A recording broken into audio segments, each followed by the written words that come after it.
안녕하세요. 안녕하세요. 반갑습니다. 오늘 나눌 말씀은 마지막 7재앙이에요. 하나님의 말씀은 우리 영혼에게 양식을 주고 우리의 정신을 강화하며 적의 계략에 저항할 지혜와 힘을 줍니다. 하나님께서 하시는 말씀이 무엇이든 간에 그것은 누구를 위해서 하시는 말씀이죠? 우리를 위해서 하시는 말씀이라는 것입니다.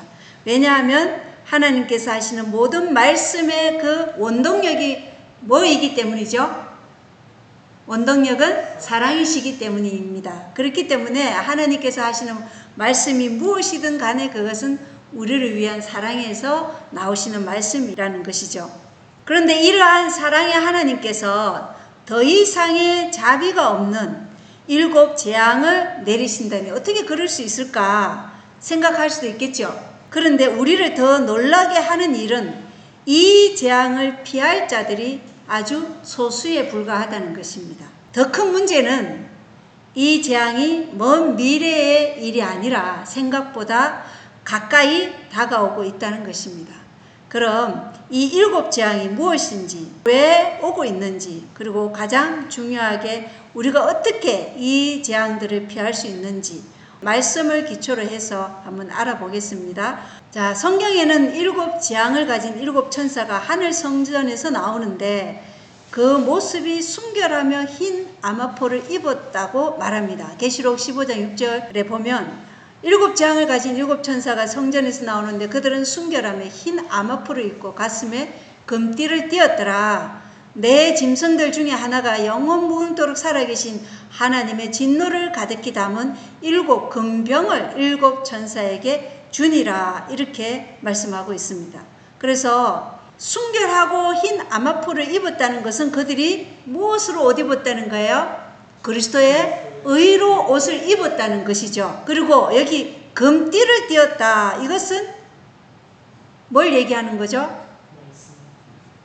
불로 연단한 금, 그것은 예수 그리스도의 사랑의 품성을 나타내는 거예요. 이 말씀은 계시록 1장에 있는 예수님의 모습을 떠올리게 하지 않습니까? 예수님이 성전에서 거니실 때 흰 옷을 입고 가슴에 금띠를 띠었다, 이렇게 되어 있어요. 그래서 우리를 향하신 예수 그리스도의 의와 그리고 그분이 불로 연단한 금으로 우리를 사신 그 사랑을 나타낸다. 그러므로 이 7천사들이 그들에게 사명을 위탁하신 누구의 권위를 가지고 있다는 것이죠? 그리스도의 권위를 가지고 있다는 것을 우리에게 말해주고 있어요. 계시록 5장 8절에 이 7 금병에는 뭐가 담겨져 있어요? 가득히 향이 담겨져 있는데 이 향이 뭐라고요? 성도들의 기도의 향이 이 금병에 가득 담겨 있다, 이렇게 말하고 있어요. 그래서 죄 많은 인간들의 기도가 하나님께 간합될 수 있는 유일한 길은 우리의 죄를 인하여 속죄를 이루신 그리스도의 피의 공로와 그분의 완전한 의만이 인간이 회개로 기도하고 그 기도한 것을 믿는 자들에게 하나님의 자비와 구원이 허락될 수 있다는 것이라고 영감의 글은 말하고 있어요. 그리고 계시록 14장 9절 10절에는 만일 누구든지 그 짐승과 그의 형상에게 경배하고 자기 이마 안에나 손 안에 그의 표를 받으면 그 사람은 하나님의 진노의 포도주 곧 그분의 경노의 잔에 섞인 것이 없이 부은 포도즙을 마시리라, 이렇게 기록되어 있습니다. 7 금병에는 성도들의 기도도 담겨져 있지만 또 뭐가 있다는 거예요? 재앙, 짐승의 표와 그 짐승에게 경배한 자들에게 내려질 뭐도 있다? 재앙이 그 속에 담겨져 있다. 이사야 63장 3절에는 만 백성 중에서 나와 함께한 자가 없이 내가 홀로 포도즙 틀을 밟았노라, 이렇게 말하고 있어요. 베드로전서 2장 24절에는 이 예수님이 홀로 포도즙 틀을 밟은 것이 바로 우리가 죄에 대하여는 죽고 살아서 의에 이르게 하시려고 친히 나무에 달리신 그리스도의 십자가임을 말해주고 있다는 것입니다. 계시록 14장 9절과 10절에 만일 짐승의 표를 받으면 자비가 섞이지 않은 하나님의 진노의 잔을 마시리라 하였고, 계시록 16장에는 그 진노의 포도즙의 금병이 7재앙으로서 땅에 쏟아지는 것을 보여주는 것이에요. 14장에는 이제 그렇게 될 것이다 얘기했고 16장에는 그것이 실현되는 장면이다. 이 영감의 글에도 7 재앙에 대해 4가지 중요한 사실을 말해주고 있어요. 각시대 대쟁투 한번 읽어보겠습니다. 그리스도께서 당신의 중보사업을 성소에서 마치실 때 짐승과 그 우상에게 경배하고 그 표를 받는 자들에게 이미 경고한 자비가 섞이지 않은 진노가 내릴 것이다. 하나님께서 이스라엘을 구원해 내시라 하셨을 때 애굽에 내린 재앙은 하나님의 백성의 마지막 구원 직전에 이 세상에 내릴 더욱 무섭고 큰 규모의 형벌과 성질상 유사한 것이었다. 이렇게 되어 있죠. 그리고 초기 문집 36쪽에는 예수께서 하나님과 인간 사이에서 물러나실 것이며 그리하면 하나님께서 더 이상 잠잠하지 아니하시고 당신의 진리를 거역한 자들 위에 부으실 것이다. 열방들이 지금 분노하고 있으나 우리의 대제사장이 성소에서 그의 사업을 마치고 일어나서 복수의 옷을 입으실 것인데 그때 비로소 마지막 7 재앙이 부어질 것이다. 그리고 부자 선지자 201쪽에는 그리스도께서 인류를 위해 중보자로서 그의 사업을 끝내실 때 이 환난의 때가 시작될 것이다. 그때는 영원 개개인의 문제가 결정될 것이며 더 이상 죄로부터 정결케 하는 속죄의 피가 없을 것이다. 이렇게 얘기하고 있어요. 그러면 4번째는 이 재앙이 내릴 때는 모든 사람의 운명이 결정되었다는 것을 보여주고 있어요. 그리고 각시대 대쟁투 614쪽에는 마지막 시험이 이미 세상에 주어졌고 하나님의 계명에 충성한 것이 입증된 사람들은 모두 살아계신 하나님의 인을 받았다. 그때 예수님께서는 하늘 성소에서 당신의 중보사업을 거치신다. 이렇게 되어 있습니다. 그럼 먼저 7 재앙이 언제 내리느냐? 여기 보면은 언제 내린다 그래요? 예수 그리스도께서 중보사업을 하늘 성소에서 마치실 때 그리고 내린다는 거죠. 중보사업을 끝내실 다음에 뭐가 내린다고요? 7 재앙이 내린다. 그러면 2번째 어떤 사람들에게 내리느냐? 어떤 사람에게 내리죠? 예, 여기 뭐라고 되어 있어요? 짐승과 그 우상에게 경배하고 그 표를 받는 자들에게 하나님의 진노가 부어진다. 7 재앙이. 그리고 또 진리를 거역한 자들을 위해 부어진다. 그래서 짐승의 표를 받고 짐승에게 경배한 자들은 진리를 거역한 자들이다. 이렇게 말해주고 있어요. 3번째, 이 7 재앙은 이집트에 내린 10가지 재앙과 유사하다. 그리고 4번째는 7 재앙이 시작되기 바로 전에 그리스도께서 중보사업을 마치실 때 모든 영혼들의 운명이 생사간에 결정된다. 이것은 확정된다는 두려운 사실을 말해줍니다. 확정되어요. 왜 확정되냐? 왜일까요? 예수님이 중보사업을 마치면 왜 확정되죠? 더 이상 죄를 회개해도 우리를 위해서 하나님께 중보해줄 누가 없기 때문에 중보자 대신 예수 그리스도가 없기 때문에 모든 사람의 운명이 결정이 된다. 확정이 된다는 거예요. 그래서 더 이상 죄로부터 정결케 하는 속죄의 피가 없어요. 그래서 모든 사람의 운명이 결정이 된다. 이때 하나님의 백성들은 뭘 받을까요? 하나님의 인을 받았다. 이렇게 되어 있잖아요. 그죠? 각시대 대쟁투 614쪽에. 그래서 하나님의 백성은 인을 받고 그 이후에 어떤 일이 일어난다고요? 7 재앙이 일어난다. 이 인을 받는 일에 대해서 우리가 생각해야 되는 게 이게 순차적이라는 것을 우리가 생각해야 돼요. 순차적이라는 거. 먼저 누가 인을 받을까요? 죽은 의인들이 먼저 인을 받죠.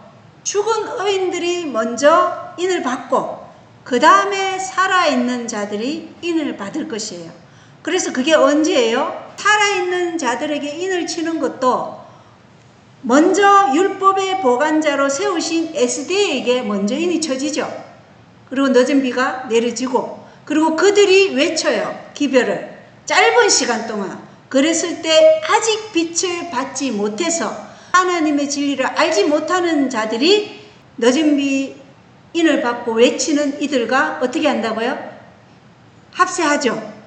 그래서 그들에게도 나중에 마지막으로 인이 쳐지는 거예요.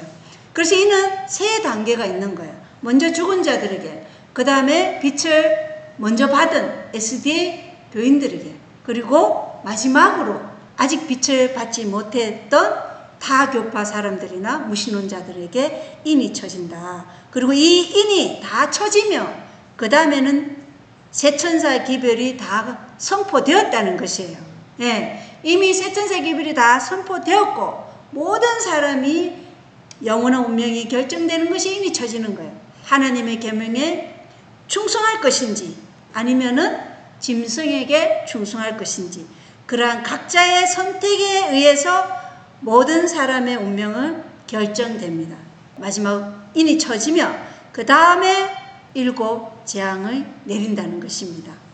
근데 이 살펴보기 전에 마지막 7 재앙에서 살아남으려면 우리가 반드시 뭘 가져야 된다는 거예요? 하나님의 인을 가져야 된다는 거예요. 하나님의 인이 없으면 우리도 이 마지막 7 재앙에서 멸망당한다는 거예요. 이 재앙을 겪어야 되는 그러한 상태라는 거예요. 물론 인을 받은 마지막 14만 4천도 이 재앙에 함께 있지만 그들은 하나님의 보호의 싸개로 보호를 받아요. 그러나 악인들은 이 재앙의 고통을 당한다는 것입니다. 그리고 이제 우리는 계시록에 기록된 이 7가지 재앙과 유사성을 지닌 이집트에 내린 10가지 재앙을 한번 살펴보겠습니다. 지금 우리 안실학교 교과가 출애굽기죠. 아주 이거랑 잘 맞아떨어지는 것 같아요. 자, 이집트의 10가지 재앙 이야기는 우리 모두에게 다 익숙한 이야기예요. 그죠? 하나님께서는 모세를 통해 이집트인들에게 10가지 파괴적인 재앙을 보내셨어요. 이집트인들은 하나님을 향해 마음을 완고하게 하고 강팍하게 한 파라오 왕에게 지배를 받는 교만하고 불순종하는 민족이었어요. 그래서 출애굽기 7장부터 12장에 기록된 이 재앙들은 하나님의 권능을 나타내고 이집트의 신들이 이스라엘의 하나님께 도저히 필적할 수 없음을 보여주기 위한 심판이었어요. 그리고 궁극적으로 하나님의 백성을 노예 생활에서 해방시키기 위해 하나님의 언약을 성취시키신 심판이었다는 것입니다. 그래서 출애굽기 7장에 보면 내가 파라오의 마음을 강팍하게 하고 이렇게 되어 있어요. 하나님 파라오의 마음을 강팍하게 했나요? 그게 아니죠.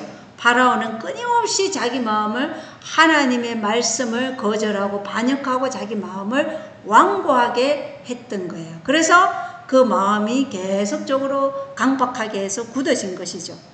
출애굽기 7장 4절에 보면 하나님께서 큰 심판들을 통해 내 군대 곧 내 백성 이스라엘 자손을 이집트 땅에서 데리고 나오리라. 그렇게 하기 위해서 뭘 했다고요? 10가지 재앙을 내렸다. 내 백성, 하나님의 백성을 이집트 땅에서 데리고 나오기 위해서 10가지 재앙을 내렸다. 그리고 출애굽기 9장 16절에는 하나님께서 내 권능을 보이고 내 이름을 온 땅에 밝히 알리려고 이 10가지 재앙을 내렸다. 이렇게 되어 있어요. 하나님의 권능을 보이고 하나님의 이름을 온 땅에 밝히 알리려고 이 재앙을 내렸다고 말씀하고 있어요. 그리고 출애굽기 12장 12절에 이집트의 모든 신에게 심판을 집행하기 위해서 이 재앙을 내렸다. 이렇게 얘기하는 거예요. 출애굽기 7장부터 12장의 이 말씀들은 요한계시록의 7 재앙이 이집트에 내린 재앙의 또 다른 일련의 재앙들이라는 것을 우리가 알 수 있어요. 그리고 요한계시록의 마지막 7 재앙은 이집트의 재앙과 마찬가지로 이 재앙들은 반역하는 세상에 대한 하나님의 마지막 심판임을 보여줍니다. 그 유사성이 명백해요. 이집트의 10가지 재앙은 하나님께서 그분의 백성을 노예의 속박에서 구원하시는 방법이었어요. 요한계시록의 마지막 7 재앙은 죄와 타락한 세상의 속박에서 그분의 신실한 자들을 구원하시려는 하나님의 마지막 행동이라는 것입니다. 여기 계시록 14장 20절에 SDA 성경 주석을 읽겠습니다. 주된 생각은 하나님의 교회의 원수들이 마침내 완전히 전복된다는 것이다. 그러므로 교회는 그 모든 원수로부터의 해방과 하나님의 왕국에서의 기쁜 승리를 기대할 수 있다. 이렇게 기록이 되어 있어요. 그래서 이집트의 재앙들은 반복적인 경고 후에 이르러 왔죠. 파라오는 이스라엘 백성을 보내주도록 해결할 기회가 여러 번 있었어요. 그러나 그는 무엇을 했나요? 거듭 그의 마음을 강박하게 했어요. 이와 마찬가지로 마지막 7 재앙 또한 단지 무작위적인 파괴가 아니라 인류가 그 하나님의 오래 참으심의 한계를 벗어나면 사단으로부터 보호해 주시던 하나님의 능력을 거두심으로 이르러오는 재앙이라는 것입니다. 지금은 은혜의 때죠. 우리가 아직도 죄를 짓고 실족하기도 하지만 그래도 지금은 아직도 은혜의 때예요. 우리를 위해서 중보하신 예수 그리스도가 하늘 성전에서 하늘 지성소에서 우리를 위해서 기도하고 계셔요. 탄원하고 계시는 때예요. 그러나 사단의 세력으로부터 막아주시는 이 하나님의 오래 참으심의 한계를 인류가 벗어나면 더 이상 사단으로부터 보호해 주시던 하나님의 능력이 거두어집니다. 그럼으로써 이르러오는 재앙이 뭐라고요? 7 재앙이라는 것입니다. 그것들은 끊임없이 그분을 거부해온 세상에 대한 하나님의 신성한 응답이라는 것입니다. 자, 베드로후서 3장 9절에서 우리가 한번 읽어보겠습니다. 주께서는 자신의 약속에 대해 어떤 사람들이 더디다고 생각하는 것 같이 더디지 아니하시며 오직 우리를 향하여 오래 참으사 아무도 멸망하지 아니하고 모두 회개에 이르기를 원하시느니라 이렇게 기록되어 있죠.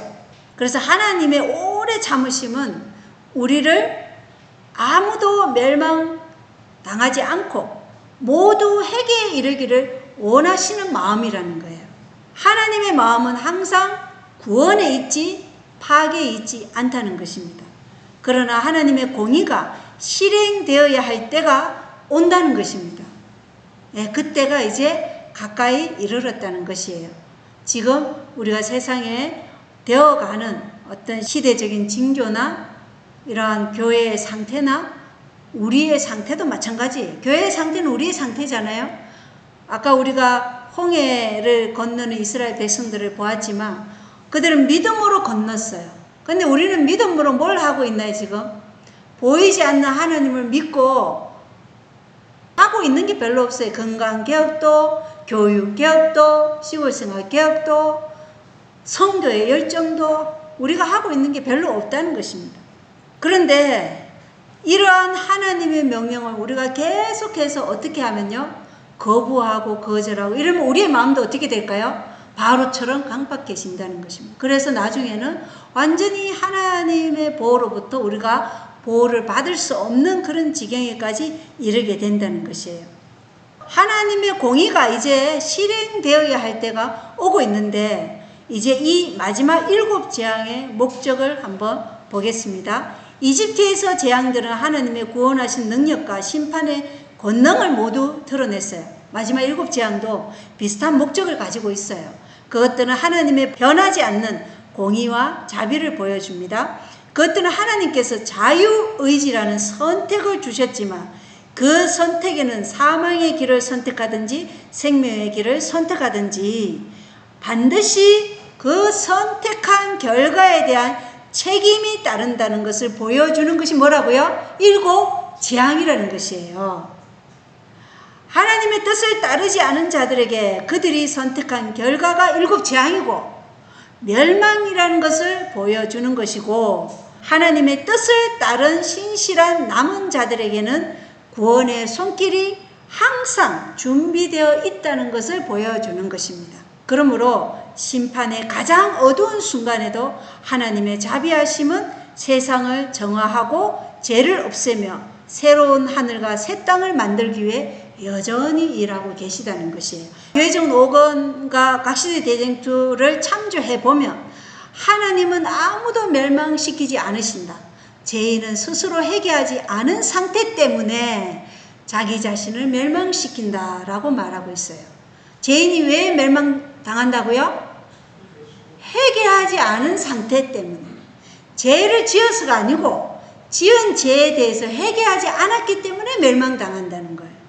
예수님의 길을 예비했던 침례요한도 회개하라. 예수님도 출임하셔서 회개하라. 하늘의 왕국이 가까웠느니라.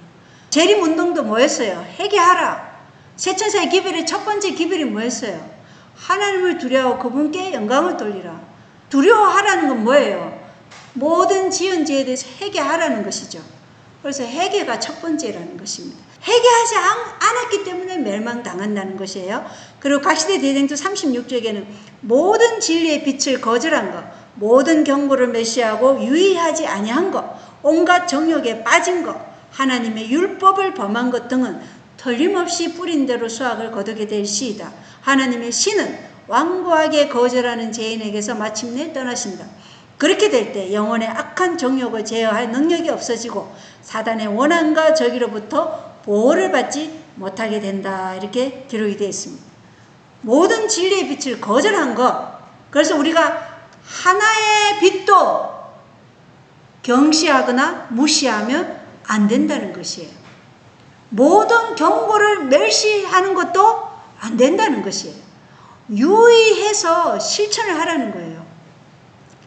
그 식욕과 정욕의 방종에 빠지지 말라는 것이에요. 그래서 그리스도인의 가장 고결한 품성이 뭐라고요? 절제, 자제라는 것이에요. 그래서 왜 건강기별을 주셨어요? 자제, 부절제와 방종의 늪에서 우리를 구원하시기 위해서 음식물에 관한 그러한 건강기별을 주신 것입니다. 자, 이러한 모든 것들이 뿌린 대로 수확을 거두게 되는 것이 바로 일곱 재앙이라는 것이에요. 자, 이집트에 내린 재앙과 마지막에 내릴 재앙의 평행선을 좀 더 깊이 그려보면 마지막 일곱 재앙은 이집트의 몇몇 재앙들을 그대로 반영하고 있어요. 요한계시록 16장은 첫 번째 재앙이 뭐였어요? 악취가 나며 몹시 아픈 헌대가 생기더라. 이 종기 재앙이죠. 이것이 어디에 있어요? 출애굽기에 보면 몇 번째 재앙이었어요? 다섯 번째 재앙이 종기 재앙이었어요. 사람과 가축에게 똑같이 악취가 나고 골마 터지는 이 종기 재앙이 있었던 거예요. 그 다음에 바다가 죽은 사람의 피같이 되고 강과 물들의 고는이 피가 돼요. 그럼 이것이 뭐예요? 출애굽기에 보면 첫 번째 재앙이 뭐였어요? 나일강이 피로 변하는 거예요. 유사성이 보이죠? 그리고 이 16장의 재앙에 또 애굽에 내린 재앙과 비슷한 재앙이 뭐였어요?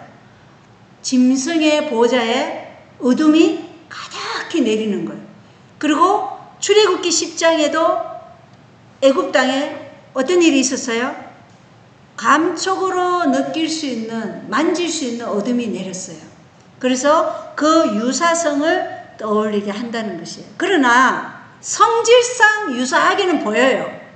그러나 마지막 일곱 재앙은 더욱 무섭고 큰 규모의 형벌이라는 것을 기억할 필요가 있다는 것입니다. 그래서 성질상은 유사해 보이지만 마지막 일곱 재앙은 애굽에 내린 재앙과는 비교가 되지 않는다는 것입니다. 실제로 그 고통의 수위는 비교가 되지 않는다는 것입니다. 왜냐하면 이제 하나님의 오래 참으심에 한계가 이르렀고 하나님께서는 이 악을 끝내셔야 하기 때문입니다. 만일 하나님께서 아무것도 하지 않으시고 죄가 계속해서 통제되지 않고 방치되도록 허락하셨다면 그것이 사랑일까요? 그것은 사랑이 아니라는 것입니다. 그것은 무관심일 것입니다. 공의와 자비는 같은 동전의 양면이에요. 사랑이 많으신 하나님께서는 악을 대면해야 하는데 악을 절겨서가 아니라 그분의 손아귀에서 벗어난 어두운 세상을 죄로부터 자유로운 세상으로 회복시키기를 원하시기 때문에 이 악과 대면하는 것입니다. 그래서 이집트에서 하나님께서 자신의 백성을 노예 생활에서 해방시키기 위해 행동하셨듯이 요한계시록에서 그분은 자신의 신실한 자들을 죄와 부패의 사슬에서 해방시키기 위해서 행동을 하신다는 겁니다.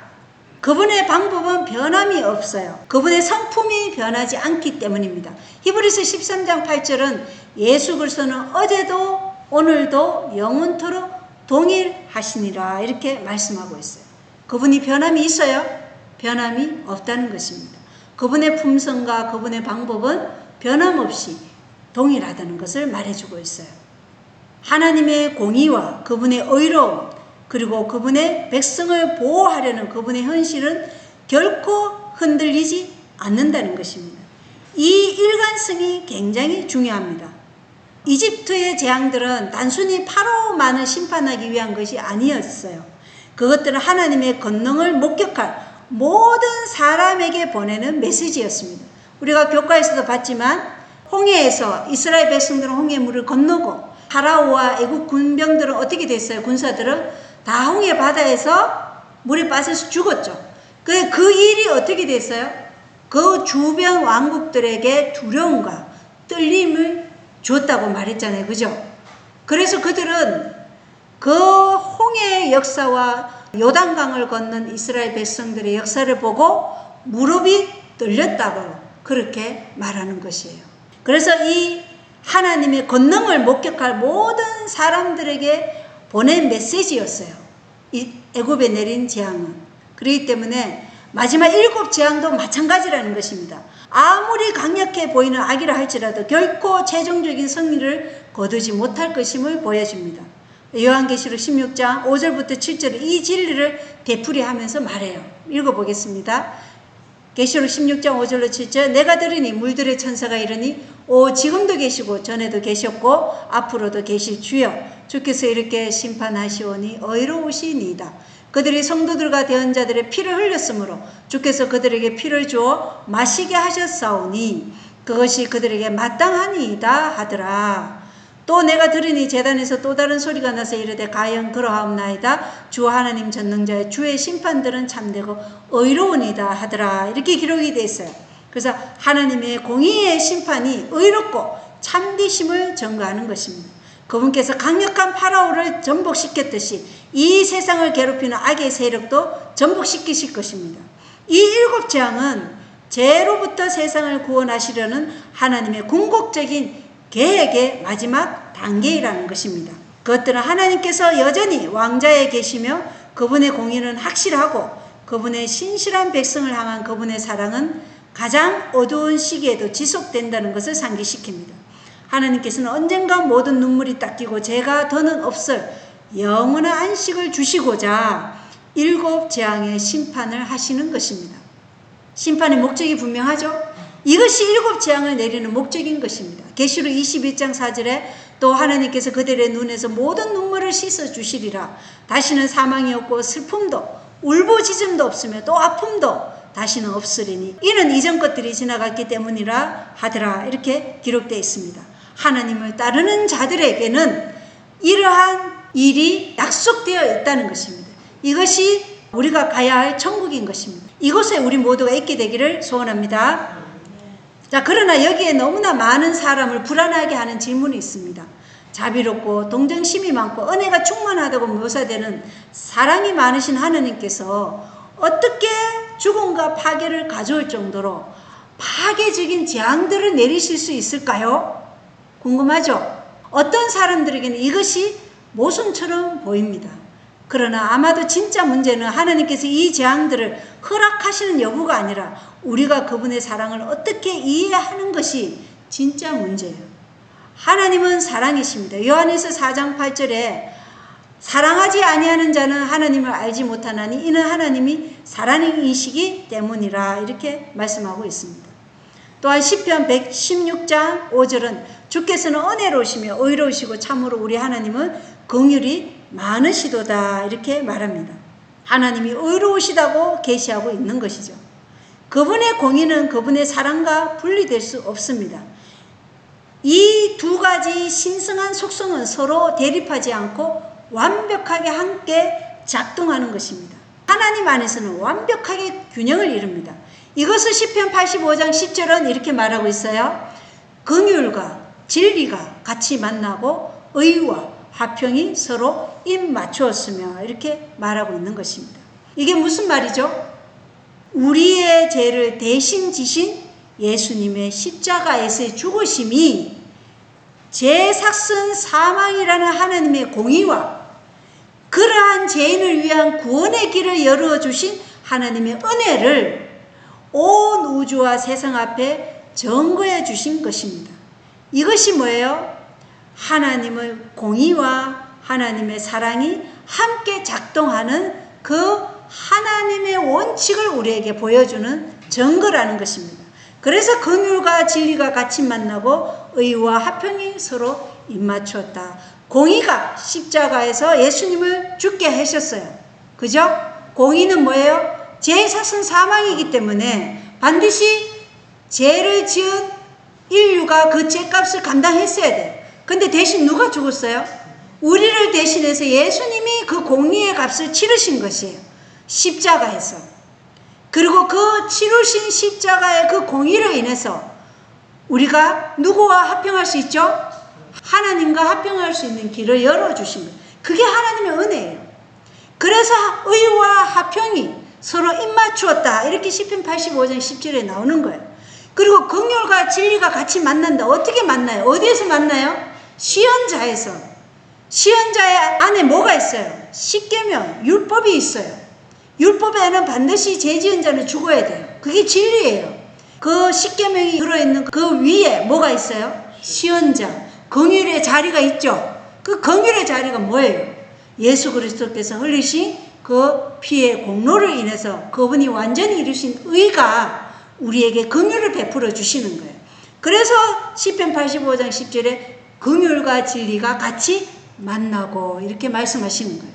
그래서 긍휼과 진리가 같이 만나는 것은 어디서 만난다? 시헌자에서 만나고 번제단에서 만나는 거예요. 번제단에는 속죄의 희생이 있고, 그리고 하나님의 지성소의 율법에는 뭐가 있어요? 우리를 위한 긍휼의 자리가 있다는 것입니다. 그리고 분향단에서는 뭐가 있어요? 중보하시는 예수 그리스도의 그 단원이 있다는 것입니다. 이것을 통해서 우리에게 하나님의 이 사랑과 공의가 항상 완벽하게 함께 작동한다는 것을 우리에게 보여주고 있어요. 부모는 자녀를 양육하고 돌보고 보호하죠. 그러나 그 자녀가 계속해서 불순종하고 위험한 선택을 할 때 어떻게 할까요? 사랑은 그 자녀가 파괴적인 길로 계속 가도록 허용하는 것을 의미할까요? 아니죠.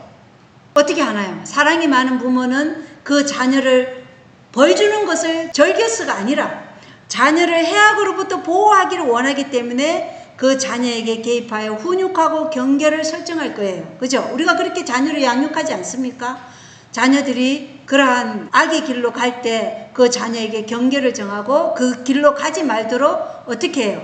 강요할 수는 없지만 간청하고 기다리면서 자녀를 양육하잖아요. 그러나 그 간청을 자녀가 계속 무시하고 죄악의 길을 계속 가고자 고집한다면 그 자녀는 그 죄악의 길로 선택하기를 한 그 죄악의 결과를 거두게 되는 것이죠. 이와 유사하게 하나님의 재앙 또한 그것들은 끊임없는 반역에 대한 그분의 응답이라는 것입니다. 수많은 경고가 무시된 후에 최종적인 공의의 척도가 바로 뭐라고요? 7 재앙이라는 것이에요. 끊임없이 하나님은 말씀을 통해서 대언자들을 통해서 계속해서 뭘 보내주셨어요? 너희가 그 길로 가면 죽음의 길이라고 우리에게 경고를 해주셨던 거예요. 그래서 이 베드로후서 3장 9절에 또다시 하나님은 우리를 향하여 오래 참으사 아무도 멸망하지 아니하고 모두에게 이르기를 원하신다는 그 하나님의 마음을 상기시켜주고 있다는 것입니다. 하나님은 아무도 고통받는 것을 원하지 않으세요. 그죠? 하나님은 우리가 고통받기를 원하지 않으세요. 그분은 기다리시고 간청하시고 계속해서 메시지를 보냅니다. 그러나 그분은 인간의 선택을 존중해 주셔요. 우리가 반복적으로 반역을 선택하고 끊임없이 내미시는 그 손을 거부한다면 우리는 그 결정의 결과를 직면해야 한다는 것입니다. 재앙은 가혹하게 보일지라도 단순히 하나님의 자비에 등을 돌리기로 선택한 세상의 결과가 7 재앙이라는 것이에요. 하나님께서 인류에게 주신 가장 위대한 선물이 뭐예요? 자유의지예요. 이것이 가장 위대한 선물이에요. 그래서 하나님은 우리를 로봇처럼 만들지 않았어요. 네가 선택해라. 아담에게 뭐라 그랬어요? 선악과를 먹지 말라. 먹는 날에는 반드시 죽으리라. 그러니까 내 말에 순종하며 네가 영원한 생명을 얻을 것이다. 그러나 하나님은 강요하지 않기 때문에 자유의지를 주셨어요. 그러나 그 자유의지에는 뭐가 따라요? 책임이 따라요. 하나님께서는 결코 우리에게 그분을 사랑하도록, 그분을 따르도록, 혹은 의의 길을 선택하도록 강요하지는 않으신다는 것입니다. 그분은 자신의 사랑을 자유롭게 베푸시지만 우리가 그 사랑을 거부한다면 우리의 선택을 무효화하지는 않으시고 우리의 선택을 존중해 주시는 것입니다. 그 죄에 대한 결과가 로마서 6장 23절에 죄의 삭은 사망이나 하나님의 선물은 예수 그리스도 우리 주를 통해 얻는 영원한 생명이니라 이렇게 말씀하고 있다는 것입니다. 그래서 인류가 죄를 선택할 때 그것은 하나님으로부터의 분리를 선택하는 것이고 그 분리와 함께 피할 수 없는 결과가 율법 재앙이라는 것이고 사랑이 많으신 하나님께서는 이 마지막 재앙에서 사람들이 이 죄를 선택하면 그 결과로 율법 재앙이 오지만 하나님께서 주신 이 자유의지를 통해서 그리스도를 따르기를 원하면 그들에게 뭐 줘요? 영원한 생명을 주신다고 말씀하고 있는 것입니다. 마지막 이 7 재앙에 하나님이 이 세상에서 행하신 첫 번째 행동이 아니라 죄의 참혹함을 더 이상 간과하실 수 없는 오래 참으신 하나님의 마지막 행동이라는 사실이 이 7 재앙이에요. 마지막이라는 것입니다. 그리고 우리가 이 7 재앙을 더 탐구할 때 하나님의 사랑의 속성을 간직하면서 우리가 연구해야 되는 것입니다. 왜냐하면 하나님은 사랑으로 징계하시고 의로우시기 때문에 심판하시고 모든 사람을 파멸의 길에서 돌이켜 그분의 사랑하는 품으로 지금 들어오라고 지금 우리를 부르고 계시기 때문입니다. 그 부르심은 그분의 말씀에 순종하면 영원한 생명을 얻을 것이라고 말씀하고 있는 것이에요. 그것은 그분을 받아들일 모든 사람에게 영원하고 풍성한 생명을 주시고자 함이 그분의 목표라는 것입니다. 문제는 우리가 그 생명을 받아들일 것인가 받아들이지 않을 것인가 우리의 자유의지, 선택에 달려있다는 것이에요. 그래서 우리의 선택이 너무나 중요하죠. 지금 우리들은 매 순간 은혜의 문이 닫히는 시간을 생각하면서 살아가고 있어야 되는 것입니다. 왜? 제가 서두에 말씀드렸지만 이 7 재앙이 먼 미래의 일이 아니라 이제 우리 가까이에 오고 있다는 것입니다. 계시록 15장 8절에는 그 성전이 하나님의 영광과 그분의 권능으로부터 나오는 연기로 가득 차며 7 천사의 7 재앙이 이루어지기까지는 아무도 능히 그 성전에 들어가지 못하더라 이렇게 기록이 되어 있어요. 계시록 15장 8절의 말씀은 열왕기상 8장의 말씀을 우리에게 생각나게 하는 것입니다. 이 말씀은 솔로몬 성전의 헌당 장면을 반영하고 있어요. 열왕기상 8장 10절 12절 읽어보겠습니다. 제사장들이 성소에서 나올 때에 구름이 주의 집에 가득하였으므로 이에 제사장들이 그 구름으로 인하여 능히 서서 섬기지 못하였으니 이는 주의 영광이 주의 집에 가득하였기 때문이더라 이렇게 기록이 되어 있어요. 자, 그래서 우리가 7 재앙이 내리기 전에 하늘 성전의 상태가 어떤 것이라는 것을 계시록 15장 8절이 보여주고 있죠. 예, 7 재앙이 내리기 전에 하늘 성전에 어떻게 됐다고요? 하나님의 영광과 그분의 권능으로부터 나오는 연기로 성전이 가득 찼다. 그런데 솔로몬의 성전이 헌당될 때 제사장들이 성소에서 나올 때 구름이 그 하나님의 집인 성전에 가득하였을 때 제사장들이 더 이상 그 성전에서 하나님을 섬기지 못하였다 이렇게 되어 있죠. 이 유사성을 잘 보시기 바랍니다. 하나님의 영광의 구름이 성전에 가득 채움으로써 아무도 더 이상 어디에 들어갈 수 없었어요? 성전에 들어갈 수 없었다는 거예요. 그러니까 더 이상 예배가 진행될 수 없음을 보여주고 있는 것이에요. 그러한 것처럼 하늘 성전에서도 하나님의 영광과 권능의 구름이 가득 차게 되면 더 이상 예배가 진행이 될 수 없죠. 더 이상 죄인들을 위한 뭐가 없다는 거예요. 중보자가 없다는 것을 말하고 있어요. 그래서 이제 남은 것은 하나님의 자비가 섞이지 않은 진노뿐이라는 은혜의 시간의 끝을 말해준다는 것입니다. 무엇이요? 계시록 15장 8절이 그것을 말해주고 있다는 것입니다. 인류는 지금 거대한 분열의 가장자리에 우리가 서 있습니다. 우리는 지금 거대한 분열의 가장자리에 영원한 생명을 얻을 것인가 아니면 영원한 멸망에 이를 것인가. 너무나 최종적이고 결정적인 선이어서 한번 넘어서면 다시는 돌이킬 수 없는 선이에요. 이것이 바로 은혜의 문이 닫히는 시간이에요. 성경은 요한계시록 22장 11절에 불의한 자는 그대로 불의하게 두고 더러운 자는 그대로 더럽게 두며 의로운 자는 그대로 의롭게 되고 거룩한 자는 그대로 거룩하게 둘지니라. 이렇게 엄숙한 사건에 대해 말하고 있어요. 이 말씀은 수천 년 동안 하나님의 손을 향해 나아가거나 거부해온 세상에 대한 중재의 끝, 자비의 끝을 의미합니다.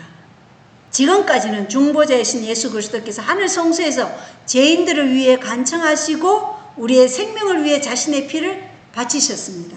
그러나 이제 그 중재가 끝나는 때가 온다는 것입니다. 책들이 닫히고 판결이 확정되는 때가 온다는 것이에요.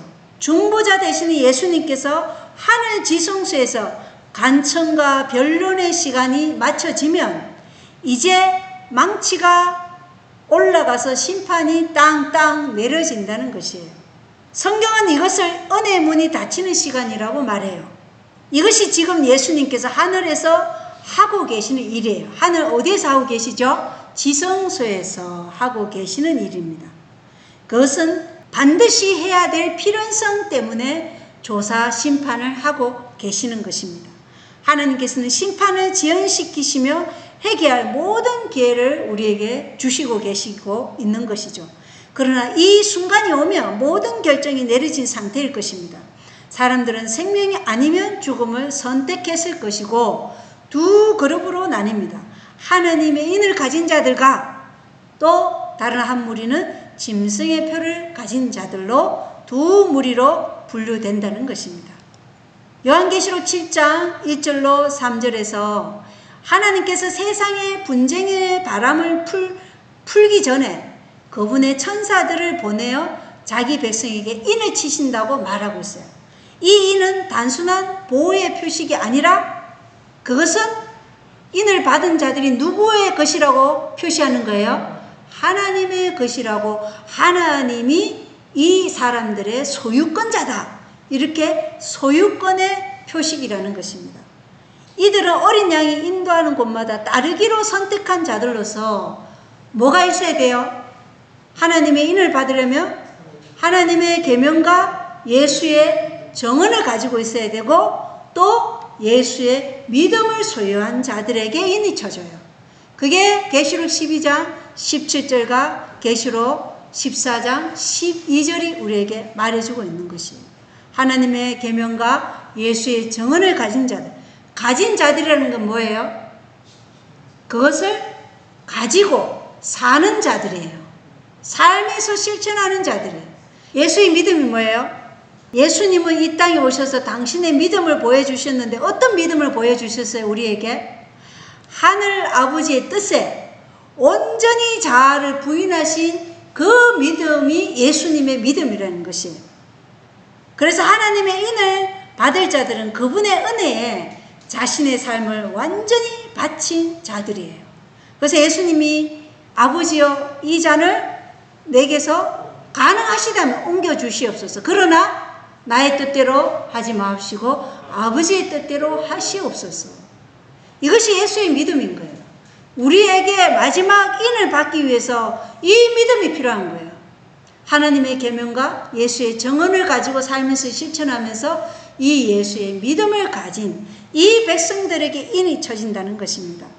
그러나 반대편에 요한계시록 14장 9절과 10절에는 만일 누구든지 그 짐승과 그의 형상에게 경배하고 자기 이마 안에나 손 안에 그의 표를 받으면 바로 그 사람은 하나님의 진노의 포도즙 곧 그분의 경노의 잔에 섞인 것이 없이 부은 포도즙을 마시리라. 이렇게 기록되어 있어요. 그래서 이 짐승의 표를 가진 자들이 있다는 것입니다. 한편에는 이들은 하나님의 진리를 거부하고 그 대신 이 세상의 체제와 자신을 결속시키기로 선택하여서 신성한 하나님의 계시보다 인간의 권위와 전통을 신뢰한 자들입니다. 이 짐승의 표는 짐승에 대한 깊은 영적 충성과 짐승의 권위를 인정하면서 짐승의 사상과 같은 사상으로 사단에게 경배하는 것을 의미해요. 그것은 일월 예배라는 가짜 안식일을 높임으로 그 진정한 모습을 드러낼 것입니다. 그래서 하나님께서 제정하신 창조와 구속의 기념일인 일곱째 날 토요일에 예배를 드림으로 하나님의 권위를 인정하고 그분께 예배 드리는 길과는 다른 길을 따르기로 한 선택이 태양을 숭배하는 일요일을 경배하는 짐승의 표를 받는다는 것을 의미하죠. 짐승의 표는 분명하죠. 그죠? 태양을 숭배하는 일요일에 사단의 정신으로 사단에게 경배하는 것입니다. 여기에서 우리가 상황의 심각성을 이해해야 되는데, 은혜의 문이 닫히면 모든 생사간의 운명에 대한 결정은 확정된다는 것이에요. 의로운 자는 그대로 여전히 의롭고 악한 자는 여전히 악할 것입니다. 하나님의 인을 가진 자들은 쏟아질 심판, 즉 반역하는 세상에 대한 하나님의 마지막 심판인 마지막 일곱 재앙으로부터 보호를 받을 것이라는 거예요. 자, 시편 91편은 우리에게 분명히 약속합니다. 1000명이 내 곁에서 10,000명이 내 오른쪽에서 쓰러질 터이나 그것이 내게 가까이 오지 못하리라.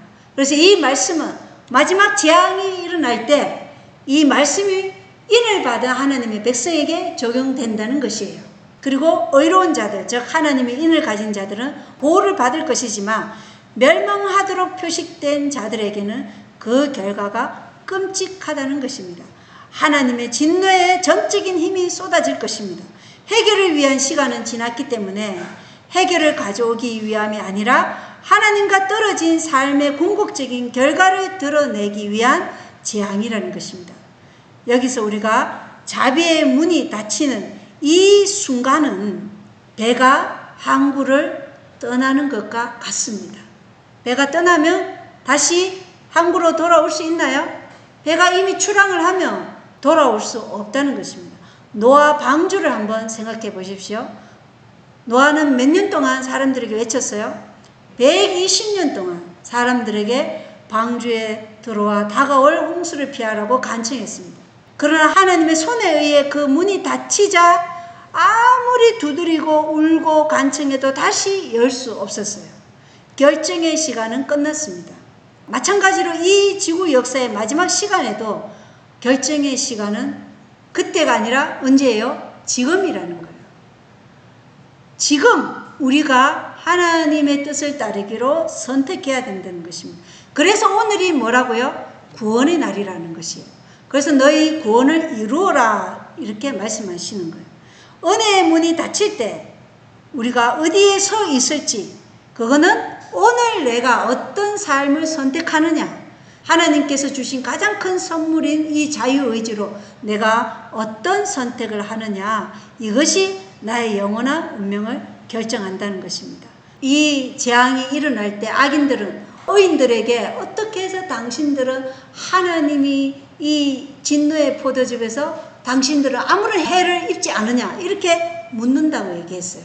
영감의 글에는. 그러나 이 의인들이 이들을 위해서 할 수 있는 게 있어요, 없어요? 아무것도 할 수 없어요. 왜요? 더 이상 중보자가 없기 때문에.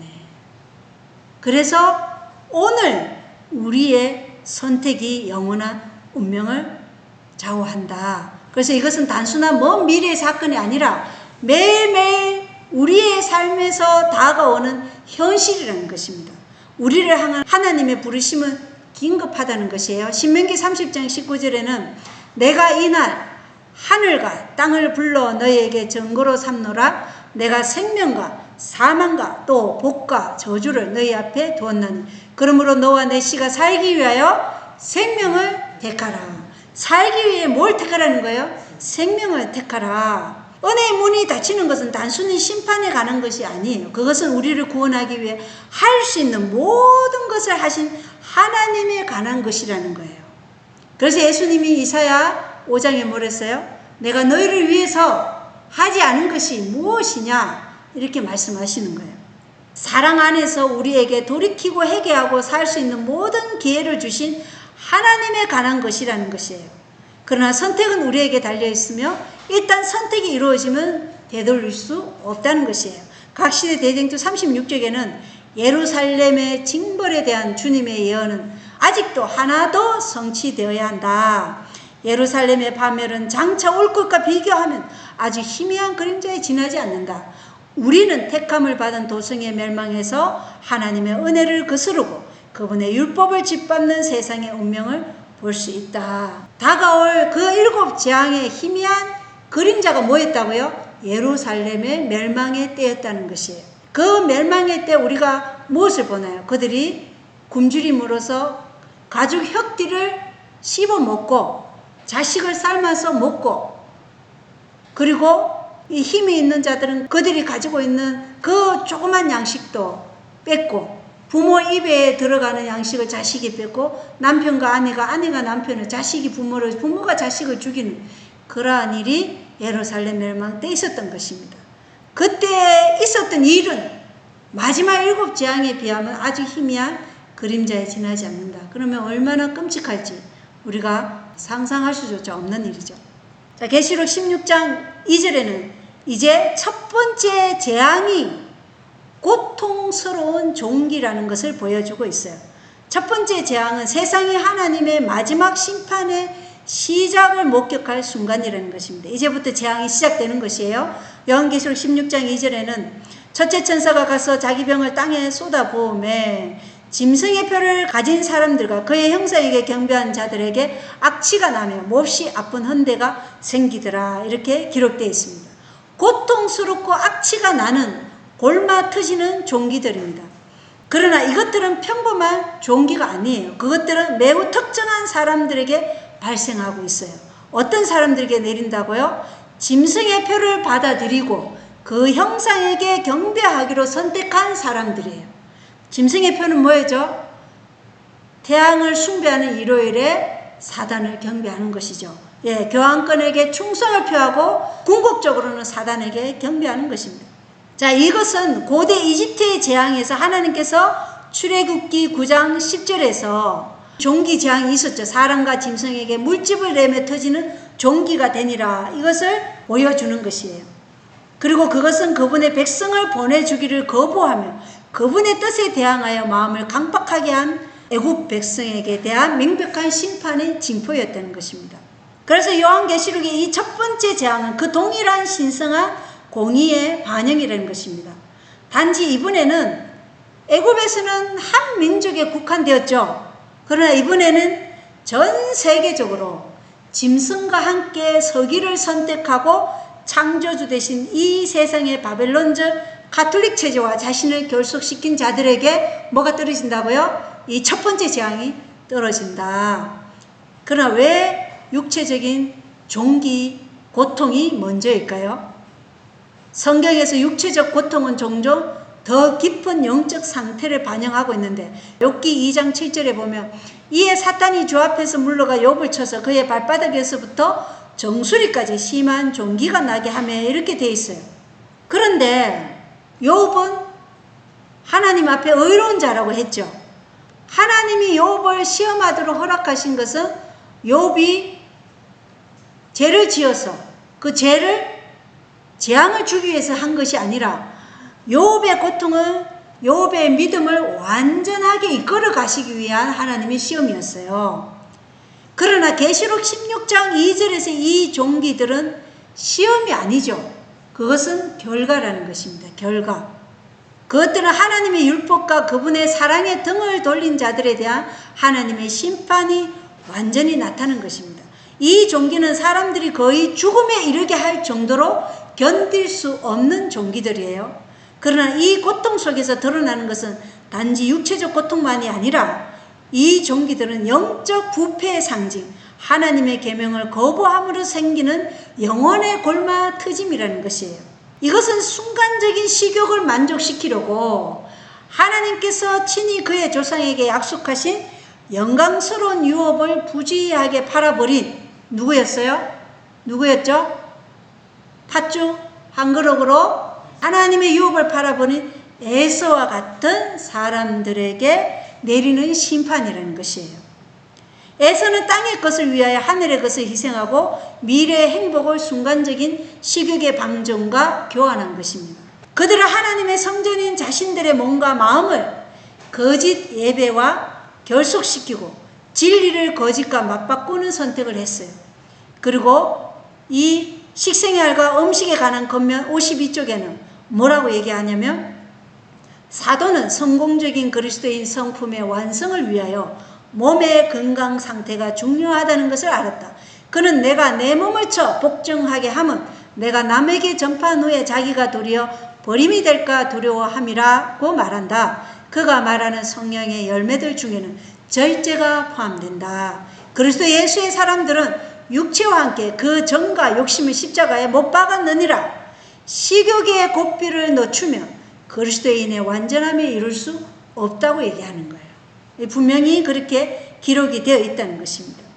이것은 죄의 결과가 단지 추상적이거나 멀리 있는 것이 아니라 실제적인 삶에서 이르러오는 부절제와 방종의 결과라는 것을 우리에게 보여주는데, 그 결과는 파괴적이고 고통스럽다는 것을 얘기하고 있어요. 질병이 몸에서 어떻게 작동하는지 한번 생각해 보십시오. 치료하지 않은 작은 감염은 퍼져나가요. 한 부분만이 아니라 결국 모든 인격을 사단이 그를 올무에 가두게 되는 것입니다. 그것이 바로 죄가 하는 일이에요. 그래서 유다는 돈을 사랑했기 때문에 어떻게 됐어요? 사단이 그 유다를 자신의 올무에 가두어서 예수님을 팔기까지 하게 한 것이에요. 그래서 시대의 소망 122쪽에는 주님께서 당하신 첫 큰 시험에서 배울 모든 교훈 중에서 식욕과 정욕을 지배하는데 관계되는 것보다 더 중요한 것은 없다. 예, 우리에게 가장 중요한 것이 뭐라고요? 식욕과 정욕을 지배하는 이것과 관계되는 것보다 더 중요한 것이 없다. 이것이 가장 중요하다는 것이에요. 인류가 뭐 때문에 죄가 들어오게 됐어요? 식욕 때문에. 그래서 육체의 정욕, 이것 때문에 인류가 사단의 매개체가 된 것이에요. 그래서 식욕과 정욕을 지배한 것보다 더 중요한 것은 없다고 그러는 거예요. 그리고 각 시대를 통하여 육체적 본성에 호소하는 시험이 인류를 부패시키고 타락시키는 데 가장 효과적이었다. 가장 인류를 부패시키고 타락시키는 데 가장 효과적인 게 뭐라고요? 육체적 본성에 호소하는 거예요. 식욕과 정욕에 호소해서 사람들을 타락시켰다는 거예요. 누가요? 사단이. 사단은 부절대를 통하여 하나님께서 사람에게 매우 귀중한 선물로 주신 정신적 도덕적 능력을 파괴하기 위해 활동한다. 그의 모범은 우리가 영생을 얻는 유일한 소망은 식욕과 정욕을 하나님의 뜻에 복종시키는 데 있다는 것을 말해준다. 그래서 우리가 식욕과 정욕을 하나님의 뜻에 복종시키지 않으면 영생을 얻는 유일한 길에서 벗어난다는 거예요. 영생을 얻는 유일한 소망은 식욕과 정욕을 하나님의 뜻에 복종시키는 데 있다.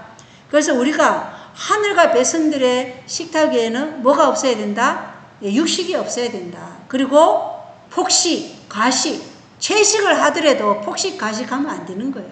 이 골마 터지는 종기들은 반역 속에서 살아온 삶과 치유되지 않고 통제되지 않은 삶의 최종적 결과로 드러난 것이 종기라는 거예요. 예. 악취가 나는 그런 몹시 아픈 골마 터지는 그런 종기. 고통받는 자들은 짐승의 표를 받은 자들이죠. 이러한 식욕과 정욕에 절제가 안 되면 뭘 받게 돼 있다는 거예요? 짐승의 표를 받게 돼 있다는 것입니다. 그것은 하나님의 권위에 반대하는 세력에 대한 깊은 충성을 나타내요. 이들은 창조주를 거역하는 길을 따르기로 선택했으며 이 종기들이 몸을 덮듯이 그들의 영적 부패는 그들의 마음과 생각을 잠식했기 때문에 짐승의 표를 받은 것이에요. 왜 이 재앙이 7재앙 중 첫 번째일까요? 육체가 죄의 영향을 가장 직접적으로 느끼는 곳이기 때문입니다. 고통이 닥치면 주의를 기울이게 되지만 이것은 경고 이상이에요. 왜? 회개의 시간은 이미 지나갔다는 것이에요. 지금은 우리가 회개할 수 있어요. 돌이킬 수 있어요. 그죠? 그래서 은혜의 시간이에요. 얼마나 감사한지 몰라요. 그러나 이 재앙이 우리에게 부어질 때는 회개 시간은 지나갔다는 것입니다. 이미 버스는 지나갔어요. 이미 배는 우리를 두고 떠나가 버렸다는 것입니다. 이 종기들은 사람들을 하나님께로 돌이키게 보내진 것이 아니라 이미 확정된 심판의 결과고 결정은 내려졌고 선은 그어졌다는 것입니다. 하나님의 인을 가진 자들은 손대지 않고 남아있지만 짐승의 표를 가진 자들은 그들의 선택의 모든 무게를 감당해야 된다는 것입니다. 죄의 결과를 감당해야 된다는 것입니다. 여기서 간과할 수 없는 즉 엄숙한 무언가가 있습니다. 이 재앙은 보이지 않는 것을 보이게 만듭니다. 부절제와 방종으로 모든 욕구를 충족시키기 위해 살아온 삶의 선택에 대한 최종적인 결과가 이 악취가 나고 고통스러운 육체적인 종기라는 것을 명백하게 보여준다는 것입니다. 이 종기들은 죄의 삭시예요. 하나님께서 그토록 자유롭게 주신 생명의 선물을 거부한 피할 수 없는 결과예요. 그래서 우리는 첫 번째 재앙이, 파괴적인 이 재앙이 자기를 사랑함에 자신을 결속시키기로 선택한 사람들에 대한 정당한 응답으로 펼쳐지는 것을 볼 수 있다는 것입니다. 이 사람들은 자신들이 뿌린 것을 거두고 창조주에게 대항하는 결과를 겪고 있는 것입니다. 그러나 이것은 시작에 불과해요. 종기들은 첫 번째 신호이고 다가올 심판의 첫 번째 본보기라는 것입니다. 자, 이번 두 번째 재앙에서는 바다가 피로 변합니다. 생명으로 가득 찼던 강대한 바다가 이제 죽은 피의 덩어리, 짙고 어둡고 생명 없는 덩어리로 변한 것을 한번 상상해 보십시오. 이것이 두 번째 재앙입니다. 둘째 천사가 자기 병을 바다에 쏟아부으며 바다가 죽은 사람의 피같이 되어 모든 살아있는 혼이 바다에서 죽더라. 이렇게 계시록 16장 3절에 말씀하고 있어요. 이 두 번째 재앙은 단순한 색깔의 변화가 아니라 이 바닷물이 실제로 죽은 사람의 피처럼 걸쭉하게 변하면서 바다 안에 있는 모든 것, 모든 물고기, 모든 생명체가 죽는 것을 말해요. 생명을 주는 물이 죽음의 현장으로 변한 것이에요. 우리가 지금은 해수욕장에 가서 수영을 하지만 이 생명을 주는 물이 죽음으로써 모든 물고기나 모든 것들이 다 죽음을 당한 것입니다. 우리가 대기 중에 산소의 약 70% 이상을 어디서 공급받냐면 바다에 플랑크톤이 공급해 주는 거예요. 근데 이 대기 중에 산소의 약 70% 이상을 공급하던 이 바다의 플랑크톤이 멸절함으로 지상에는 어떤 일이 일어나는가? 산소 부족 현상으로 엄청난 고통이 더해질 것이라는 거예요. 그럼 바다는 무엇을 의미할까요? 바다는 에스겔서 27장 27절로 28절에 보면 내가 몰락하는 날에 내 재물과 장터와 상품과 선원들과 선장들과 배의 틈을 막는 자들과 내 상품을 거래하는 자들과 내 안에 있는 모든 전사와 내 한가운데 있는 모든 무리에 속한 전사들이 바다의 한가운데로 빠질 것이요 그 주변 지역들이 내 선장들의 울부짖는 소리에 흔들리리로다. 이렇게 바다를 해상 무역을 통해 경제적으로 부요하고 부강했던 두로 왕을 비유로 설명하고 있어요. 그래서 두로 왕의 멸망과 두로의 멸망을 에스겔서 27장과 28장이 보여주고 있는데 이 바다가 경제적인 부를 축적하는 곳이라고 말하고 있어요. 그리고 또한 계시록 18장 17절에도 그렇게 많던 재물이 1시간 내에 없어지게 되었도다 하고 모든 선장과 배에 있는 모든 무리와 선원과 바다에서 무역하는 자들도 다 멀리 서서 이렇게 기록이 되어 있죠. 그래서 바다는 재물을 얻는 경제적인 부의 기반을 말하고 있다는 것입니다. 그래서 마지막 날에 온 세상은 그토록 많은 생명을 유지하고 부를 축적하던 바다가 죽음의 장소가 되는 것을 목격할 것입니다. 계시록 18장 11절에는 땅의 상인들도 그늘을 두고 슬피 울며 애곡하리니 이는 아무도 다시는 그들의 상품을 사지 아니하기 때문이라. 이러면서 땅의 상인들이 타락한 음녀와 결탁하여 부와 사치와 호화로운 삶을 누렸으나 이제 타락한 음녀인 가톨릭 체제의 멸망으로 인해서 더 이상 그들이 뭐를 축적할 수 없어요? 부를 축적할 수 없어서 애곡한다고 계시록 18장 12절에 말하고 있어요. 왜 하필 바다가 피로 변하는 것일까요? 그것에 대한 것은 무고한 생명의 피를 흘린 것에 대한 직접적인 심판이기 때문입니다. 네, 그것을 초기문집 36쪽 37쪽 읽어보겠습니다. 이 재앙들은 의인들에 대한 악인들의 분노를 자극했다. 그들은 우리가 하나님의 심판을 그들에게 초래하게 했다고 보고 만일 우리들을 지상에서 제거해 버릴 수만 있으면 재앙들이 그치게 될 것이라고 생각했다. 성도들을 죽이라는 법령은 공포되었고 성도들은 그것 때문에 밤낮으로 구원을 위하여 부르짖게 되었다. 이렇게 되어 있죠. 그래서 이 재앙들이 내릴 때 악인들은 어떻게 해요? 이 재앙의 원인이 누구 때문이라고? 저 살아있는 의인들 때문이라고 분노하는 거예요. 그래서 어떻게 한다고요? 그 의인들을 죽여야지만 이 재앙이 거칠 것이다. 이렇게 말한다는 것이에요.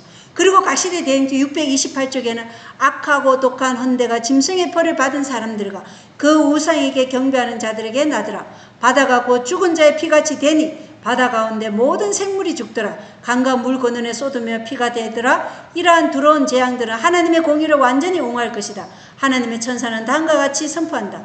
거룩하신 이여 이렇게 심판하신 의로우시도다. 저희가 성도들과 선지자들의 피를 흘렸으므로 저희로 피를 마시게 하신 것이 합당하니이다. 하나님의 백성들에게 사형을 언도함으로써 그들은 그들의 손으로 그 사람들의 피를 흘린 것과 똑같은 죄를 범한 것이다. 그래서 그들이 왜 바다가 피가 된다고 해요?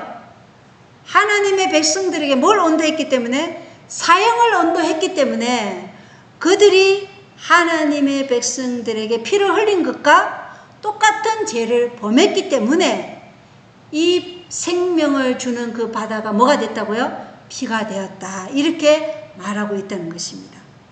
자, 계시록 16장 6절은 그들이 성도들과 대언자들의 피를 흘렸으므로 이 재앙의 이유를 말해주고 있어요. 뭐 때문에요? 성도들과 대언자들의 피를 흘렸으므로 주께서 그들에게 뭘 주어 마시게 했다고 얘기해요? 피를 주어 마시게 하셨사오니 그것이 그들에게 마땅하나이다 하더라. 이렇게 얘기하고 있어요. 그래서 한때 생명과 생계를 덮고 양육했던 바다가 이제 역사상 흘려진 순교자들과 무고한 생명의 피를 흘리게끔 사형을 언도했기 때문에 이 바다에 피를 주어서 그들이 마시게 하셨다고 이렇게 성경 기록은 말씀하고 있다는 것입니다. 그래서 이것은 하나님의 백성을 박해한 자들에 대한 하나님의 신성한 보응이라는 것입니다. 하나님의 백성은 오랫동안 박해받아왔고 거짓 예배 그리고 하나님께 대한 반역의 이름으로 하나님의 백성들의 피가 흘려졌었죠. 많은 면에서 인류가 의로운 자들 즉 하나님의 진리를 붙잡아온 자들을 향해서 가한 폭력은 이제 그들에게 되돌아오고 있는 것입니다. 본질적으로 피를 흘린 자들은 이제 그들의 행동의 결과를 직면해야 한다는 것이죠. 그리고 마치 땅 자체가 그들을 대적하여 정언하는 것과 같이 그렇게 대적하고 있다는 것입니다. 그들은 자신들이 흘린 것, 즉 피를 마셔야 된다는 것입니다. 또한 계시록 17장 15절에는 또 그가 내게 이르되 내가 본 물들, 그 음녀가 앉아있는 물들은 백성들과 무리들과 민족들과 언어들이니라 말씀하시면서 이 물, 바닷물이나 물을 뭐라고 표현하고 있어요? 수많은 사람, 민족, 인류가 곧 뭐다? 물이다. 예, 물이라고 얘기하고 있어요. 그리고 이 심판에서 바다가 피로 변하는 것은 세상이 더 이상 생명의 장소가 아니라 죽음과 보복 그리고 결과의 장소임을 보여주고 있다는 것입니다. 이 세상이 이제 이러한 7 재앙으로서 이제 끝이 나요? 안 끝나요? 끝난다는 것을 보여주고 있다는 것이에요. 그러나 이 두 번째 재앙은 국지적이에요. 여기 각시대 대전투 628쪽에 보면 이 재앙들은 전 세계적인 것이 아니다. 만일 그렇게 되면 지상의 거민들은 완전히 전멸될 것이다. 그러나 그것들은 사람들에게 지금껏 알려진 것들 중 가장 무서운 재앙이 될 것이다. 이렇게 기록이 되어 있어요. 그래서 이 재앙은 국지적이에요. 만약에 미국 대서양이다. 그럼 대서양의 지리적으로 한정된 지역에만 해당된다는 것입니다. 만약에 전체가 이렇게 다 돼버리면 두 번째 재앙에서 인류는 전멸해버려요. 그러면 7번째 재앙까지 갈 수가 없죠. 그래서 국지적인 거예요. 전 세계적인 것이 아니라 하나님께서 하고자 하시는 가장 많이 순교자를 낸 그곳이 그렇게 되지 않을까. 저는 그렇게 봐요. 자, 그리고 창세기 4장 10절에서 순교자들의 피가 지금 울부짖고 있다고 얘기하죠. 가인이 아벨을 죽였을 때 아벨의 피가 하나님께 호소한다 그랬어요. 울부짖는다 그랬어요. 그 바다에서 많은 순교자들이 죽음을 당했죠. 교황권이 기독교를 핍박할 때 많은 사람들이 배를 타고 가다 그 배에 그냥 빠져 죽었어요. 많은 하나님의 백성들이 그 노예 선에서 노를 졌다가 죽임을 당하고 그러한 것에 대한 보응이 하나님께서 마지막 7 재앙을 통해서 보응을 내리신다는 것입니다. 그리고 요한복음 4장 14절에 예수께서는 내가 줄 물을 마시는 자는 결코 목마르지 아니하리니 내가 줄 물은 그 사람 속에서 솟아나는 우물이 되어 영존하는 생명에 이르게 하리라 이렇게 말씀하셨어요. 그럼 이 물은 그 뭘 얘기하는 거죠? 생명의 말씀을 얘기하는 거예요. 그래서 우리가 생명의 말씀인 예수 그리스도의 말씀에 따라 계속해서 우리의 자아를 부인하고 예수님의 생명의 물을 계속 마시면 우리에게 뭐가 있다는 거예요? 피가 물이 되는 피를 마시지 않고 계속해서 예수님이 주시는 영원한 생명의 물을 마시기 때문에 우리는 영생에 이르게 된다. 이것을 말씀하고 있다는 것입니다. 오늘 다는 못하고 3번째 재앙까지만 보겠습니다. 3번째 재앙은 강과 샘들이 피로 변하는 것입니다. 강과 샘들이 물 근원이 계시록 16장 4절로 6절에 보면 셋째 천사가 자기 병을 강들과 물들의 근원들 위에 쏟아부으면 그것들이 피가 되더라 이렇게 얘기하고 있어요. 그러므로써 이 재앙은 즉시 하나님께서 이집트에 보내신 첫 번째 재앙이 뭐였다고요? 나일강을 피로 하나님께서 물들게 했죠. 물들게 한 게 아니라 피로 변하게 하신 거예요. 그래서 나일강은 애굽인들에게 생명과 생계의 원천이었어요. 그리고 나일강을 애굽 사람들은 그 나일강에 신성한 권능이 있다고 그 나일강을 숭배했던 것입니다. 그래서 출애굽기 7장 17절부터 21절에 보면 한때 생명을 흐르게 했던 강과 샘들이 이제 피로 붉게 흐르고 있는 것이에요. 이것이 3번째 재앙이에요. 이것이 7 재앙 중에서 3번째 재앙인 것이에요. 가혹하고 끔찍한 심판으로 생명의 원천인, 아까는 2번째 재앙은 바다가 피가 되었어요. 그죠? 근데 이제는 생명의 원천인 신선한 물이 피로 변한 것이에요. 상상을 한번 해보십시오. 우리가 갈증을 해소하고 생명을 유지했던 그 맑은 시냇물과 강들이 마실 수 없는 피로 다 변해버린 거예요. 어디에도 마실 물이 없다는 것이에요. 애굽에 이 나일강이 피로 변했을 때 애굽에 있는 그릇들에도 다 뭐가 있었어요? 피가 있었어요. 근데 그 재앙은 애굽에 내린 재앙은 물 근원이 피가 되지는 않았어요. 이것은 마지막 재앙은 물 근원이 피가 되기 때문에 어느 곳을 파도 다 피라는 거예요. 그럼 한국도 어느 지역, 미국도 어느 지역, 뭐 중국도 어느 이렇게 되겠죠. 그렇게 해서 모든 사람들이 이 하나님의 내려지는 이 재앙을 보게 되는 거예요. 그리고 계시록 16장 5절로 7절을 한번 읽어보겠어요. 내가 들으니 물들의 천사가 이르되 오 지금도 계시고 전에도 계셨고 앞으로도 계실 주여 주께서 이렇게 심판하시오니 의로우시니이다. 그들이 성도들과 대언자들의 피를 흘렸으므로 주께서 그들에게 피를 주어 마시게 하셨사온 그것이 그들에게 마땅하나이다 하더라. 또 내가 들으니 제단에서 또 다른 소리가 나서 이르되 가연 그러함나이다. 주와 하나님 전능자여 주의 심판들은 참되고 의로우니이다 하더라. 이렇게 기록이 되어 있어요. 계시록 16장 5절과 7절에서는 그리스도로 인해 희생당한 정인들이 하나님의 심판이 참되고 의로우시다 이렇게 말하고 있고, 계시록 16장 6절은 하나님의 심판의 정당한 이유를 그들이 성도들과 대언자들의 피를 흘렸으므로 내가 이렇게 재앙을 내린다고 하나님께서 말씀하고 있다는 것입니다. 정당한 이유를 이제 아시겠죠? 왜 강과 물샘의 근원과 바다가 피가 된다고요? 그들이 성도들과 대언자들의 피를 흘렸기 때문에 하나님이 그것에 대한 인과 응보를 내리시는 거예요. 그래서 하나님의 백성을 박해하는 것은 곧 하나님의 눈을 찌르는 것이라고 성경에는 말씀하고 있어요. 그래서 하나님의 백성을 핍박하면 곧 그것은 하나님의 눈을 찌르는 것이에요. 그래서 하나님께서 반드시 갚아 주실 것이라는 거예요. 그래서 우리에게 너희가 친히 원수를 갚지 말라. 원수는 누가 갚는다고요? 하나님께서 갚으시니 너희는 어떻게 하라고요? 예, 원수를 사랑하라. 그를 위해서 기도하라. 이렇게 얘기하는 거예요. 왜냐? 그렇게 할 때 우리의 품성이 변화되기 때문에 그렇게 하라는 거예요. 그러므로 2번째 재앙과 3번째 재앙에서 바다와 강과 물건원의 피가 된 것은 악인들이 의인들의 피를 흘린 것에 대한 분명한 보응이다 이렇게 말하고 있어요. 이집트인들은 나일강을 생명과 번영과 권력의 원천으로 받들며 숭배했어요. 그러나 그 나일강이 피로 변했을 때 모든 자연계는 하나님께서 통제하신다는 것을 상기시켜 주었어요.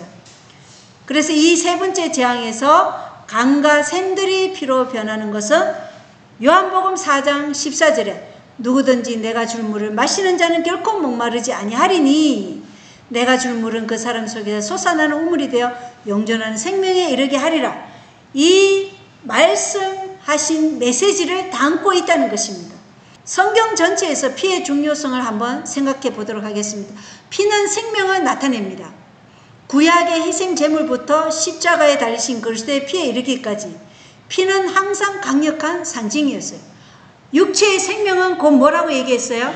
피다 이렇게 얘기했어요. 피째 육식을 먹지 말라 그랬죠. 구약에서부터. 왜? 피는 누구의 것이기 때문에? 하나님의 것이기 때문에.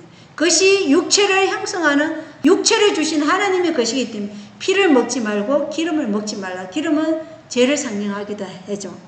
그래서 이 피는 희생 제물로부터 또 십자가에 달리신 그리스도의 피에 이르기까지 피는 항상 우리에게 강력한 상징으로 주어졌다는 것입니다.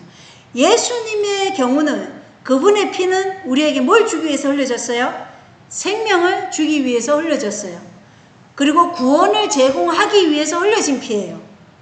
그러나 여기 세 번째 재앙에서 강과 샘들을 채우는 이 피는 죽음의 상징이라는 거예요. 그토록 자유롭게 제공된 구원을 거부한 결과라는 것이에요. 이 세 번째 재앙은 하나님의 공의가 승리할 것이며 그분의 길에서 벗어나기로 선택한 자들은 결국 그들의 결정의 결과에 직면할 것이라는 것을 상기시킵니다. 또한 이 각시대 대댕주에서 말씀하시는 것도 이 재앙들은 전 세계적인 것이 아니라 만일 그렇게 되면 지상의 거민들은 완전히 전멸될 것이다.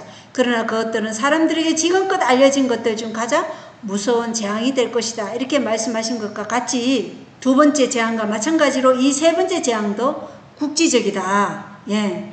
그러나 이 이야기는 여기서 끝나지 않는다는 것이에요. 생명강은 여전히 흐르지만 그것을 선택하는 자들에게만 뭐가 흘러요? 생명강이 흐르고 영생이 주어지는 거예요. 그러나 이 생명수 되시는 예수 그리스도를 거절했을 때 그들에게는 뭐가 이르는다고요? 다음 네 번째, 다섯 번째, 여섯 번째, 일곱 번째 재앙이 그들을 기다리고 있다는 것입니다. 오늘은 여기까지만 하고 다음 시간에 마지막 일곱 재앙 제2부를 계속하도록 하겠습니다. 오늘 말씀 마치겠습니다. 감사합니다.